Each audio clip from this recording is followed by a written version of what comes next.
ओम शांति। प्रातः मुरली। ओम शांति। बाप दादा 23/8/2024 के परमात्मा मधुर महाभाग। मीठे बच्चे, दुख हरता सुख करता बाप को याद करो तो तुम्हारे सब दुख दूर हो जाएंगे। अंत मति सो गति हो जाएगी। प्रश्न है, बाप ने तुम बच्चों को चलते फिरते याद में रहने का डायरेक्शन क्यों दिया है? उत्तर है 1 पॉइंट, क्योंकि याद से ही जन्म जन्मांतर के पापों का बोझ उतरेगा। 2 पॉइंट, याद से ही आत्मा सतो प्रधान बनेगी। 3 पॉइंट, अभी से याद में रहने का अभ्यास होगा तो अंत समय में एक बाप की याद में रह सकेंगे। अंत के लिए ही गायन है, अंतकाल जो स्त्री सिमरे। 4 पॉइंट, बाप को याद करने से 21 जन्मों का सुख सामने आ जाता है। बाप जैसी मीठी चीज़ दुनिया में कोई नहीं, इसलिए बाप का डायरेक्शन है, बच्चे चलते फिरते मुझे ही याद करो। ओम शांति। किसकी याद में बैठे हो? ये है प्यारे ते प्यारा संबंध एक के साथ जो सबको दुखों से छुड़ाने वाला है। बाप बच्चों को देखते हैं तो सब पाप करते जाते हैं। आत्मा सतो प्रधान तरफ जा रही है। दुख तो अथाह है ना, गाते भी हैं दुख हरता सुख करता। अब बाप तुमको सच सच सब दुखों से छुड़ाने आए हैं। स्वर्ग में दुख का नाम निशान नहीं होता। ऐसे बाप को याद करना बहुत ज़रूरी है। बाप का बच्चों के प्रति प्यार होता है ना, ये तो तुम जानते हो। बाप का किन किन बच्चों पर प्यार है, बच्चों को समझाया है। अपने को आत्मा समझो, दे नहीं समझो। जो अच्छे रतन हैं वे बाप को चलते फिरते याद करते हैं। ये भी क्यों कहते हैं? क्योंकि तुम्हारा जन्म जन्मांतर से पापों का घड़ा भरा पड़ा है, तो इस याद की यात्रा से ही तुम पाप आत्मा से पूर्ण आत्मा बन जाएंगे। ये भी तुम बच्चे जानते हो कि ये पुराना तन है, दुख आत्मा को ही मिलता है। शरीर को चोट लगने से आत्मा को दुख फील होता है। आत्मा कहती है मैं रोगी हूँ, दुखी हूँ। यह है दुख की दुनिया, कहाँ भी जाओ दुख ही दुख है। सुखधाम में तो दुख हो ना सके। दुख का नाम लिया तो गोवा तुम दुखधाम में हो। सुखधाम में तो जरा भी दुख नहीं है। समय भी बाकी थोड़ा है, इसमें पूरा पुरुषार्थ करना है बाप को याद करने का। जितना याद करते रहेंगे उतना सतो प्रधान बनते जाएंगे। पुरुषार्थ करके अवस्था ऐसी जमानी है जो तुमको पिछाड़ी में सिवाय एक बाप के कुछ याद ना आए। एक गीत भी है, अंतकाल जो स्त्री सिमरे। ये अंतकाल है ना।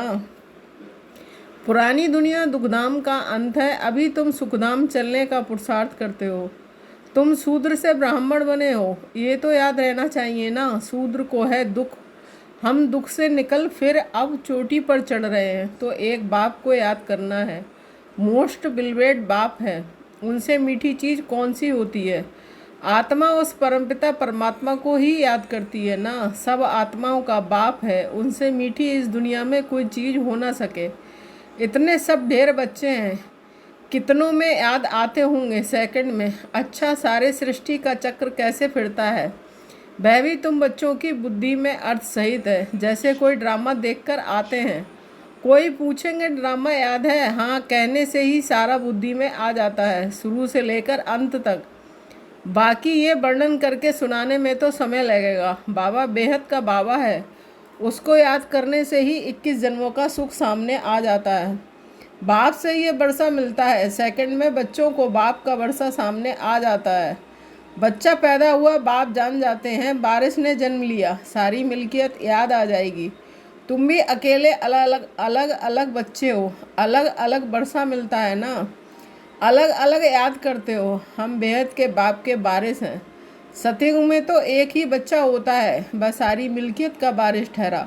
बच्चों को बाप मिला और विश्व का मालिक बना, सेकंड में देरी नहीं लगती है। बाप कहते हैं तुम अपने को आत्मा समझो, फीमेल मत समझो।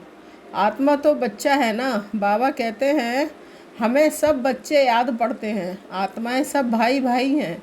जो भी सब धर्म वाले आते हैं वे कहते हैं सब धर्म वाले भाई भाई हैं, परंतु समझते नहीं हैं। अभी तुम समझते हो कि हम बाबा के मोस्ट बिलवेड बच्चे हैं। बाप से पूरा बेहद का बरसा ज़रूर मिलेगा। कैसे लेंगे वह भी तुम बच्चों को सेकंड में याद आ जाता है। हम सतो प्रधान थे, फिर तमो प्रधान बने हैं। अब फिर सतो प्रधान बनना है। तुम जानते हो बाबा से हमको स्वर्ग के सुखों का वर्षा लेना है। बाप कहते हैं अपने को आत्मा समझो, देह तो विनाशी है। आत्मा ही शरीर छोड़कर चली जाती है, फिर जाकर दूसरा नया शरीर गर्भ में लेती है। पुतला जब तैयार होता है तब आत्मा उसमें प्रवेश करती है, परंतु वह तो है रावण के बस, विकारों के बस जेल में जाते हैं। वहाँ तो रावण होता ही नहीं है, दुख की बात ही नहीं। जब बूढ़े होते हैं तब मालूम पड़ता है कि अभी ये शरीर छोड़ हम दूसरे शरीर में जाकर प्रवेश करेंगे। वहाँ तो डर की कोई बात ही नहीं रहती है। यहाँ तो कितना डरते हैं, वहाँ निडर होते हैं। बाप तुम बच्चों को अपार सुखों में ले जाते हैं। सतयुग में अपार सुख हैं, कलयुग में अपार दुख हैं, इसलिए इसे कहते ही हैं दुखधाम। बाप तो कोई तकलीफ नहीं देते हैं, भलग्रस्त व्यवहार में रहो, बच्चों को संभालो, सिर्फ बाप को याद करो। गुरु गोसाई सबको छोड़ो, मैं तो सब गुरुओं से बड़ा हूँ ना। वह सब मेरी रचना है, सिवाय मेरे और कोई को पतित पावन नहीं कहेंगे। क्या ब्रह्मा विष्णु शंकर को पतित पावन कहेंगे? नहीं, देवताओं को भी नहीं कह सकते सिवाय मेरे। अभी तुम बच्चे गंगा को पतित पावनी कहेंगे। ये पानी की नदियाँ तो सदैव बहती हैं, गंगा ब्रह्मपुत्रा आदि भी तो चली जाती हैं, इसमें तो स्नान करते ही रहते हैं। बरसात पड़ती तो फ्लड आ जाती है। ये भी दुख हुआ ना, अथा दुख है। बाढ़ में देखो कितने मनुष्य मर गए। सतयुग में दुख की बात ही नहीं, जानवरों को भी दुख नहीं होता है, उनकी भी अकाले मृत्यु नहीं होती। ये ड्रामा में ऐसे ही बना हुआ है। भक्ति में गाते हैं बाबा आप जब आएंगे तो हम आपके ही बनेंगे। आते तो हैं ना, दुखधाम के अंत और सुखधाम के आदि के बीच में ही आएंगे, परंतु ये किसको पता नहीं है। सृष्टि की आयु कितनी होती है ये भी नहीं जानते। बाप कितना सहज बतलाते हैं। आगे तुम जानते थे क्या कि सृष्टि चक्र की आयु 5000 वर्ष है, वह तो लाखों वर्ष कह देते हैं। अभी बाप ने समझाया है कि 1250 वर्ष का हर युग होता है। स्वास्थ्य का में पूरे 4 भाग होते दिखाते हैं, जरा भी फर्क नहीं होता है। विवेक भी कहता है एक्यूरेट हिसाब होना चाहिए।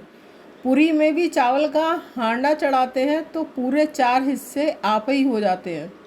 ऐसी युक्ति बनाई हुई है, वहाँ चावल बहुत खाते हैं। जगन्नाथ कहो व श्रीनाथ कहो, बात एक ही है, दोनों ही काले दिखाते हैं। श्रीनाथ के मंदिरों में घी के भंडार होते हैं, सब घी की तली हुई अच्छी अच्छी चीज़ें मिलती हैं।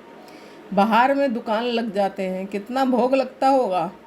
सब यात्री जाकर दुकानदारों से लेते हैं। जगन्नाथ में फिर चावल ही चावल होते हैं। वह जगन्नाथ वह श्रीनाथ सुखधाम और दुखधाम को दिखाते हैं। श्रीनाथ सुखधाम का था, वह दुखधाम का। काले तो इस समय बन गए हैं काम चिता पर चढ़कर।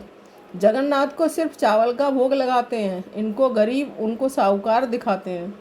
ज्ञान का सागर एक बाप ही है, भक्ति को कहा जाता है अज्ञान। उनसे कुछ मिलता नहीं, वहाँ सिर्फ गुरु लोगों की आमदनी बहुत होती है। होशियार होगा, उनसे कोई सीखेगा तो वो कहेंगे ये हमारा गुरु है, उसने हमको ये सिखाया है। वह अब जिस्मानी है, जन्म लेने वाले। अभी तुम्हारे साथ कौन है? विचित्र बाप। वह कहते हैं कि ये मेरा शरीर नहीं है, ये तुम्हारे इस दादा का शरीर है जिसने पूरे 84 जन्म लिए हैं। इनके बहुत जन्मों के अंत में मैं इसमें प्रवेश होता हूँ। तुमको सुखधाम ले जाने, इसको गौमुख भी कह देते हैं। गौमुख पर कितना दूर दूर से आते हैं। यहाँ भी गौमुख है, पहाड़ से पानी तो ज़रूर आएगा। कुएं में भी रोज़ रोज़ पानी पहाड़ से आता है, वह कभी बंद नहीं होता, पानी आता ही रहता है। कहाँ से भी नाला निकला तो उसको गंगा जल कह देंगे। वहाँ जाकर स्नान करते हैं, गंगा जल समझते हैं, लेकिन पतित से पावन इस पानी से थोड़े ही बनेंगे। बाप कहते हैं पतित पावन मैं हूँ।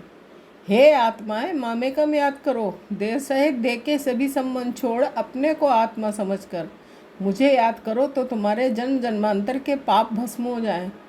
बाप तुमको जन्म जन्मांतर के पापों से छुड़ाते हैं। इस समय तो दुनिया में सभी पाप करते रहते हैं, कर्म भोग है ना, अगले जन्म में पाप किया है। 63 जन्म का हिसाब किताब है। थोड़ी थोड़ी कला कम होती जाती है, जैसे चंद्रमा की कलाएं कम होती हैं ना। ये फिर है बेहद का दिन रात। अभी सारी दुनिया पर, उसमें भी खास भारत पर राहु की दशा बैठी हुई है। राहु का ग्रहण लगा हुआ है। अभी तुम बच्चे श्याम से सुंदर बन रहे हो, इसलिए श्री कृष्ण को भी श्याम सुंदर कहते हैं। सचमुच काला बना देते हैं। काम चिता पर चढ़े हैं तो निशानी दिखा दी है, परंतु मनुष्यों की कुछ बुद्धि चलती नहीं। एक सांवरा दूसरा गोरा कर देते हैं। अभी तुम गोरा बनने का पुरुषार्थ कर रहे हो, सतो प्रधान बनने का पुरुषार्थ करेंगे तब तो बनेंगे ना। इसमें तकलीफ की बात ही नहीं है। ये ज्ञान अभी तुम सुनते हो, फिर पर्याय लोप हो जाता है। भल गीता पढ़कर सुनाएंगे, परंतु ये ज्ञान तो सुना ना सके। वह हुआ भक्ति मार्ग के लिए पुस्तक। भक्ति मार्ग के लिए ढेर सामग्री है, ढेर शास्त्र है। कोई क्या पढ़ते हैं, कोई क्या करते हैं। राम के मंदिर में भी जाते हैं।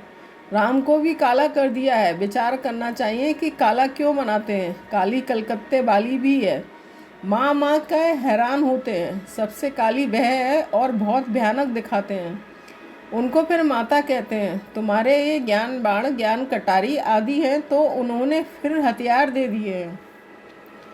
वास्तव में काली पर पहले मनुष्यों की बलि चढ़ाते थे, अभी गवर्नमेंट ने बंद कर दिया है। आगे सिंध में देवी का मंदिर नहीं था। जब बम फटा तो एक ब्राह्मण बोला, काली ने हमें आवाज़ दिया, हमारा मंदिर है नहीं, जल्दी बनाओ नहीं तो और भी बम फटेंगे।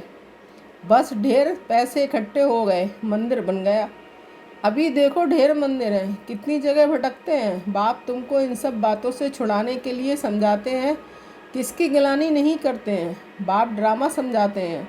ये सृष्टि चक्र कैसे बना हुआ है। जो कुछ तुमने देखा वह फिर होगा, जो चीज़ नहीं है वह बनती है। तुम समझ गए हो, हमारा राज्य था वह हमने गंवाया है। अब फिर बाप कहते हैं कि बच्चे नर से नारायण बनना है तो पुरुषार्थ करो। भक्ति मार्ग में तुम बहुत कथाएं सुनते आए हो। अमर कथा सुनी फिर कोई अमर बने। किसको ज्ञान का तीसरा नेत्र मिला, ये बाप बैठकर समझाते हैं। इन आँखों से कुछ भी इविल ना देखो, सिविल आँखों से देखो, क्रिमिनल से नहीं। इस पुरानी दुनिया को ना देखो, ये तो खलास हो जानी है। बाप कहते हैं, मीठे मीठे बच्चों, हम तुमको राज देकर जाते हैं 21 जन्म के लिए। वहाँ पर कोई का राज होता नहीं है, दुख का नाम नहीं है। तुम बड़े सुखी हो और धनवान होते हो। यहाँ तो मनुष्य कितना भूख मरते हैं। वहाँ तो सारे विश्व में तुम राज करते हो। कितनी थोड़ी ज़मीन चाहिए, छोटा बगीचा, फिर वृद्धि होते होते कलयुग अंत तक कितना बड़ा हो जाता है। और 5 विकारों की प्रवेशता के कारण वह कांटों का जंगल बन जाता है। बाप कहते हैं, काम माँ शत्रु है, इनसे तुम आदि मध्य अंत दुख पाते हो। ज्ञान और भक्ति को भी अब तुमने समझा है, विनाश सामने खड़ा है। इसलिए अब जल्दी जल्दी पुरुषार्थ करना है, नहीं तो पाप भस्म नहीं होंगे। बाप की याद से ही पाप कटेंगे। पतित पावन एक बाप ही है। कल पहले जिन्होंने पुरुषार्थ किया है वह करके ही दिखाएंगे। ठंडे मत बनो, सिवाय एक बाप के और कोई को याद न करो। सब दुख देने वाले हैं, जो सदा दुख देने वाला है उनको याद रखो। जो सदा सुख देने वाला है उनको याद रखो। इसमें गफलत नहीं करनी है। याद नहीं करेंगे तो पावन कैसे बनेंगे। अच्छा, मीठे मीठे सिकीलदे बच्चों के प्रति माता पिता बाप दादा का याद प्यार गुड मॉर्निंग। रूहानी बाप की रूहानी बच्चों को नमस्ते। हम रूहानी बच्चों की रूहानी माता पिता बाप दादा को याद प्यार गुड मॉर्निंग, नमस्ते नमस्ते, शुक्रिया बाबा शुक्रिया। धारणा के लिए मुख्य सार 1 पॉइंट। इन आँखों से इविल बुरा नहीं देखना है। बाप ने जो ज्ञान का तीसरा नेत्र दिया है उस सिविल नेत्र से ही देखना है। सतो प्रधान बनने का पूरा पूरा पुरुषार्थ करना है। 2 पॉइंट। गृहस्थ व्यवहार को संभालते हुए प्यारी प्यारी चीज़ बाप को याद करना है। अवस्था ऐसी जवानी है जो अंतकाल में एक बाप के सिवाय दूसरा कुछ भी याद ना आए। वरदान, अपनी श्रेष्ठ वृत्ति द्वारा विश्व का वातावरण परिवर्तन करने वाले आधार मूर्त भव। स्पष्टीकरण, आप बच्चे सिर्फ अपने जीवन के लिए आधार नहीं हो, लेकिन विश्व की सर्व आत्माओं के आधार मूर्त हो। आपकी श्रेष्ठ वृत्ति से विश्व का वातावरण परिवर्तन हो रहा है। आपकी पवित्र दृष्टि से विश्व की आत्माएं और प्रकृति दोनों पवित्र बन रही हैं। दृष्टि से सृष्टि बदल रही है। आपके श्रेष्ठ कर्मों से श्रेष्ठाचारी दुनिया बन रही है। अभी जब आप इतनी बड़ी जिम्मेदारी के ताजधारी बनते हो तब भविष्य में ताज तख्त मिलता है। स्लोगन, सर्वशक्तिमान बाप को अपना साथी बना लो तो कोई भी विघ्न आपको रोक नहीं सकता। ओम शांति। Thank you Baba.